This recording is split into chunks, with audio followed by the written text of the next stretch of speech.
Welcome to our family. आज हम बात करेंगे ट्राइग्राफ के बारे में। So let's get going.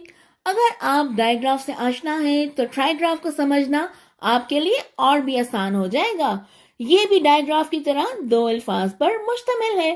Try यानी तीन और ग्राफ यानी लिखना, लिहाजा ट्राइग्राफ से मुराद एक ऐसा ग्रुप ऑफ 3 कंसेक्टिव लेटर्स है जो एक मुनफरिद आवाज बनाता है और वो आवाज रिटन लेटर्स के फोनिक्स से मुताबिकत नहीं रखती।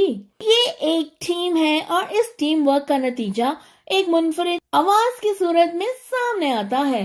मिसाल के तौर पर लाइट में 3 हरूफ का मजमुआ आई एक ट्राइग्राफ है। ट्राइग्राफ तमाम कॉन्सोनेंट्स और वाउल्स और तमाम वाउल लेटर्स पर भी मुश्तमिल हो सकते हैं। किसी भी लफ्ज के शुरू, दरमियान या आखिर में भी आ सकते हैं।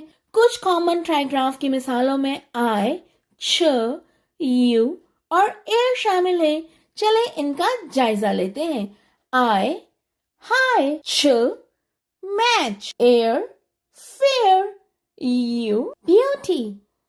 बच्चों को ट्राइग्राफ मुख्तलिफ तरीकों से पढ़ाए जा सकते हैं। चंद दिनों के लिए एक ट्राइग्राफ का इंतखाब करना बेहतर रहता है। मिसाल के तौर पर बोर्ड पर एक लफ्ज मैच लिखें और बच्चों को इनकरेज करें कि इसे ऊंची आवाज से पढ़ें। इसके बाद 6 लेटर्स को अंडरलाइन करके बच्चों को इसकी आवाज निकालने की तरगीब दें। इसके अलावा डिफरेंट एक्टिविटीज, मिसाल के तौर पर mini white board practice, fill in the blank worksheets, different phonic cards, खतब फोनिक कार्ड्स, जिसमें बच्चों को लफ्ज बनाने के लिए फोनीम्स को एक साथ रखना होता है। जैसे बच्चे छ कार्ड से हैच, कैट जैसे वर्ड्स बना सकते हैं। ट्राइग्राफ की शिनाख्त और प्रैक्टिस से बच्चों में reading fluency, word building skills और फोनेटिक अवेयरनेस डेवलप होगी।